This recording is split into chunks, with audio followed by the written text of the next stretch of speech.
Hey y'all, Marian here, and I wanted to show up today to talk about the natural man survival techniques or methodologies, ways of being versus the higher self, spiritual side, ways of living your life.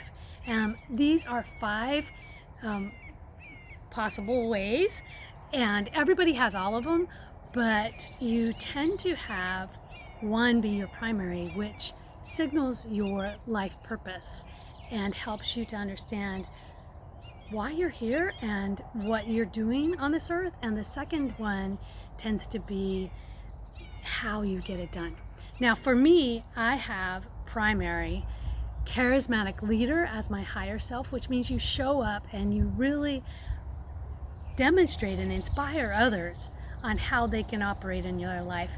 One of your main purposes in this world is somewhere around changing this world. However, your natural man tendency might be to enforce it and to push it to happen faster or to push it to happen in your way, depending what is motivating you that day. My motivation tends to come in two ways, actually. This first of my motivations is knowledgeable achiever, where I get things done, and the second is creative idealist, where you bring new ideas into the world. And creative idealist tends to be more of the way I get things out into this world and the way I inspire people. The lower self of the creative idealist is the thinker, who's constantly in their mind and constantly coming up with great ideas, but not necessarily getting them done.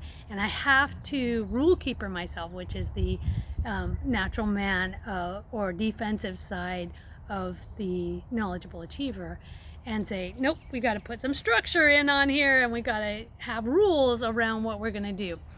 For instance, this is a video that I'm making as a fun thing after my job got done for the day, right? So the last two energy systems or ways of doing things, the higher one is emotional intelligence specialist. That means you help people process their emotions. And a lot of people think they do this, but they're actually showing up in the natural man defensive side of poor me. Worse than that is a lot of charismatic leaders take on the poor me, thinking that they don't have any power in this world because that's what got them attention when they were in their family and within their parents' house, when they couldn't be the leader as much. The last and final way is a team player who's there to support you. And honestly, depending on your culture and actually the time of the world that we are in, we have a lot less natural team players who are 100% on this earth to help other people accomplish their mission, versus the people pleaser who is here just to make other people happy, and I'll do it your way just because I want to serve you.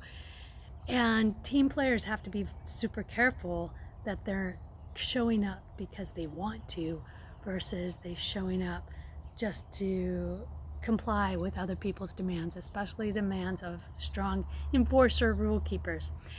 Thanks for listening. If you like this, please subscribe.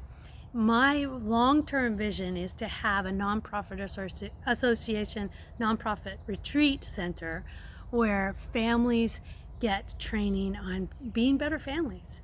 And so anything you can do to share this channel or to help me grow my other businesses that will bring me to that nonprofit, I'd love for your help and assistance in commenting, sharing, or find out on my website, marianhobson.com, about my receive and give philosophy.